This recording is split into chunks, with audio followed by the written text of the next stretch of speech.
బనకచెర్ల అంశంపై కాసేపట్లో ముఖ్యమంత్రి రేవంత్ రెడ్డి కేంద్ర జలశక్తి శాఖ మంత్రి సిఆర్ పాటిల్ను కలవనున్నారు. కేంద్ర జలశక్తి మంత్రి సిఆర్ పాటిల్ని కలిసి బనకచెర్ల ప్రాజెక్టుపై అభ్యంతరాలను తెలియచేయనున్నారు సీఎం రేవంత్.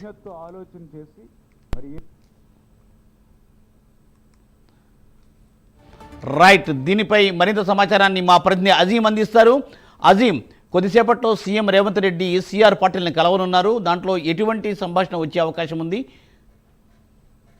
సీఎం రేవంత్ రెడ్డి ఏదైతే ఢిల్లీకి చేరుకున్నారో మరి కాసేపట్లో ఏదైతే కేంద్ర జలశక్తి మంత్రిగా ఉన్నటువంటి సిఆర్ పాటిల్ని కలుస్తారు. అయితే సీఎం రేవంత్ రెడ్డితో పాటు తాగునీటి పారుదల శాఖ మంత్రిగా ఉన్నటువంటి ఉత్తమ్ కుమార్ రెడ్డి, అలాగే అధికారులు ఎవరైతే ఉన్నారో వారందరూ కూడా ఏదైతే సిఆర్ పాటిల్ని కలుస్తారు. కలిసి ముఖ్యంగా ఏదైతే ఆంధ్రప్రదేశ్ ఏదైతే ప్రతిపాదించిందో గోదావరిపై బంకచెర్ల ప్రాజెక్టు నిర్మించడానికి ఏదైతే డబ్బులు అడిగిందో కేంద్రం దగ్గర ఏదైతే ప్రతిపాదించిందో ప్రతిపాదనకు సంబంధించి అభ్యంతరాలు తెలపడానికి మాత్రమే ఈ రోజు ఏదైతే ముఖ్యంగా సిఆర్ పాటిల్ని కలవడానికి తెలంగాణ నుంచి సీఎం రేవంత్ రెడ్డి అలాగే ఉత్తమ్ కుమార్ రెడ్డి అధికారులందరూ కూడా వెళ్ళారు. సో మరి నిన్న చాలా క్లియర్ గా పవర్ పాయింట్ ప్రకటన ఆల్ పార్టీ ఎంపీల మీటింగ్ లో కూడా పవర్ పాయింట్ ప్రకటన చాలా స్పష్టంగా చెప్పారు. ఏదైతే గోదావరి ప్రాజెక్ట్ పై నిర్మించాలనుకుంటున్నటువంటి బంకచెర్ల ప్రాజెక్టు అది చట్టాన్ని ఉల్లంఘించినట్టే అవుతుంది, ఉల్లంఘనకు విరుద్ధంగానే అవుతుంది. ఏదైతే 1980లో కూడా ఏదైతే జల వివాదానికి సంబంధించిన ట్రిబ్యునల్ కూడా అప్పుడు చెప్పింది. అలాగే 2014 రాష్ట్ర పునర్విభజన చట్టం ప్రకారం కూడా ఏదైతే ఇది నిర్మాణానికి కనుక అనుమతులు ఇచ్చినట్టయితే అది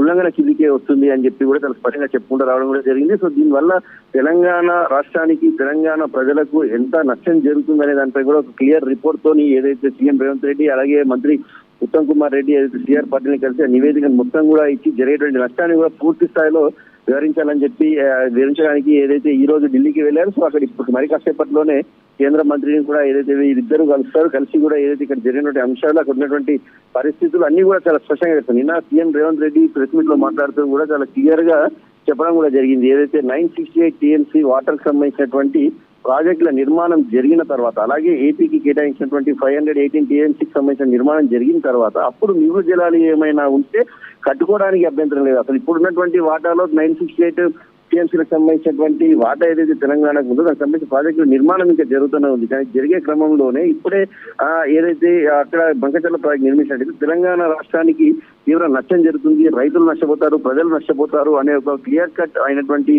అంశాలను అన్ని కూడా ఏదైతే కేంద్ర మంత్రి పాటిల్ దగ్గర పెట్టడానికి ఏదైతే కావాల్సినటువంటి రిపోర్ట్స్ కావచ్చు అన్ని రకాలైన పేపర్స్ కూడా తీసుకెళ్లారు. సో గతంలో కూడా అంటే ఏదైతే కాంగ్రెస్ ప్రభుత్వం ఏర్పడిన తర్వాత కూడా ఈ ఏదైతే గోదావరిపై బంకచెర్ల ప్రాజెక్టు ఏపీ ప్రభుత్వం నిర్మించబోతుందని తెలిసినప్పటి నుంచి కూడా ఏదైతే కేంద్ర మంత్రులకి అటు ఉత్తమ్ కుమార్ రెడ్డి 2 సార్లు లేఖ రాశారు, సీఎం రేవంత్ రెడ్డి రాశారు, కలిసి కూడా చెప్పారు. చెప్పినటువంటి సమయంలో ఇంకా ఏదైతే ఆంధ్రప్రదేశ్ నుంచి ఎలాంటి డీపీఆర్ఓ కానీ ఎలాంటి ప్రతిపాదన కానీ ఇంకా రాలేదు. రాకముందే మనం మాట్లాడడం కానీ వచ్చిన తర్వాత మాట్లాడడం ఖచ్చితంగా నష్టం జరిగినట్టయితే దానికి సంబంధించి ట్రిబ్యునల్ లో చర్చించడానికి అపెక్స్ కౌన్సిల్ లో పెట్టి చర్చించడానికి ఉంటుంది. సో అపెక్స్ కౌన్సిల్ చైర్మన్ గా కూడా ఏదైతే ప్రస్తుతం జలశక్తి మంత్రిగా ఉన్నటువంటి సిఆర్ పాటిలే ఉన్నారు. సో ఈ నేపథ్యంలో సిఆర్ పాటిల్ కలిసి అన్ని అంశాలు క్లియర్ గా వివరిస్తే ఖచ్చితంగా ప్రాజెక్ట్ నిర్మాణానికి సంబంధించినటువంటి అంశం అయిపోతుంది. సో నిన్న రేవంత్ రెడ్డి మాట్లాడుతున్నారు. చంద్రబాబు నాయుడు గారు ఏదైతే ప్రధానితో దగ్గరగా ఉన్నారు, చంద్రబాబు నాయుడు సపోర్ట్ తోనే ప్రభుత్వం నడుస్తుంది కాబట్టి ఇప్పుడు అనుమతులు తెచ్చుకోవచ్చు అనుకుంటే మాత్రం అన్ని అనుమతులు రావు. ఎందుకంటే చాలా అనుమతులు ఇవ్వాల్సి ఉంటుంది, అటు అనేక అనుమతులు రావాల్సి ఉంటుంది. కాబట్టి ఇవన్నీ కూడా గుర్తు చేసుకోవాలి. సూచనలు కూడా